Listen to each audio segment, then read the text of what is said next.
বলতে শুরু করবো ইয়াকুলু ইয়া লাইতানি লাম উশরিক বিরব্বি আহাদা। আল্লাহ রে, আজকে আমরা বিপদে পড়ে গেছি, কারণ আমাদের ভাণ্ড ফেটে গেছে, আমাদের পাত্রের তলা নষ্ট হয়ে গেছে। কেন নষ্ট হলো? বলে আল্লাহ রে, আমরা যদি শিরিক করে না আসতাম। এখানে আমরা যারা আছি নিজেদেরকে পরিচয় দেয় মুমিন মুসলমান, নিজেদেরকে আমরা মুসলিম বলে পরিচয় দেয়, কিন্তু এমন কতকগুলা কাজ করি, এমন কতকগুলা আচরণ করি যেটাতে আমার ঈমান চলে গেছে আমি জানি না। এরকম আচরণ আমাদের ঈমান শিক্ষার জন্য জানার দরকার আছে না? না, ওই বাচ্চার গণিত যেন ঠিক হয়, ওই বাচ্চার ক্যালকুলাস যেন ঠিক হয়, ওই বাচ্চার যেন ইংরেজিতে স্কিলফুল হয়, এর জন্য চেষ্টার কোনো কমতি নাই। কিন্তু ওই বাচ্চার ঈমান যেন ঠিক হয়, এইটার জন্য বাপ মায়ের কোনো প্রচেষ্টা নাই, ঠিক কিনা? হিসাব মিলান, ছোট্ট ছোট্ট কথায় আমাদের ঈমান চলে যায়। মহিলা ধান নেড়ে দিছে, চাল নেড়ে দিছে, ওই দিন তার লেপটা শুকাতে দিয়েছে, তোষকটা বের করে দিয়েছে কষ্ট করে। আল্লাহর কি কাজ? ওই দিন মেঘ করে আসমান থেকে অনেক বৃষ্টি হয়ে গেছে। মহিলা রাগ করে আল্লাহকে বলতেছে, আমি যেদিন ফল ফসল নেড়ে দেই, আল্লাহ তো আর দিন পায় না, আমার দিনেই খালি বৃষ্টি দেওয়া লাগে। এরকম কথা বলে না ভাই? আল্লাহ তার কারো বাচ্চা দেখে না, খালি আমারটাই দেখে, যত অসুখ হর, ঠিক কিনা? এই কথা যদি বলেন, এমন কথা আপনি মুখ দিয়ে বলছেন, আপনার ঈমান নষ্ট হয়ে যাবে।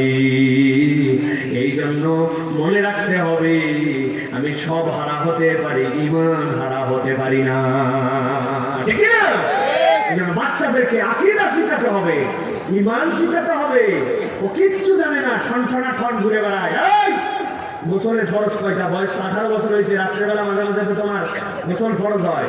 দেখবেন হেভি পিটা, সেই রকম জিন, সেই রকম শার্ট, বলতে পারে না। অনেক ঠাইসে ধরার পর বলছে 3টা, যা কোন রকম দিন ছেড়ে নৈবেত্তিকের মতো। এবার বলছেন কি বল, চিন্তা করছে 3টা যেহেতু বলছে, তাহলে তা হাইরে যায় লাভ নাই, একটা কিছু তো বলাই লাগবে।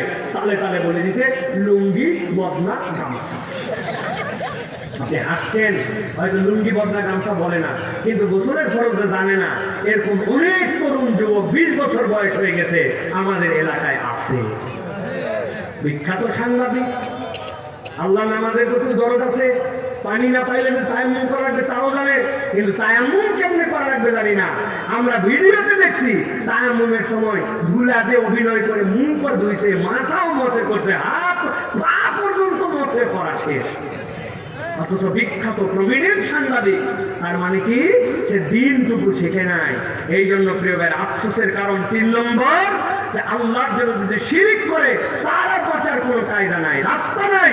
এই জন্য ঈমান কিভাবে ভেঙে যায়, কোন কথা বলে ঈমান থাকে না, শিরিক কেমনে হয়, এ বিষয়ে আপনাকে সম্যক ধারণা রাখতে হবে। এটা ফরজ এলেন, ঠিক না? আজকের শেষ আয়াত, শেষ আফসোস। আল্লাহ বলছেন, একদল আল্লাহর সামনে আগে গভীর মনোযোগ দেন, আমার দিকে খেয়াল করেন। আল্লাহর সামনে যে চিৎকার করে বলতে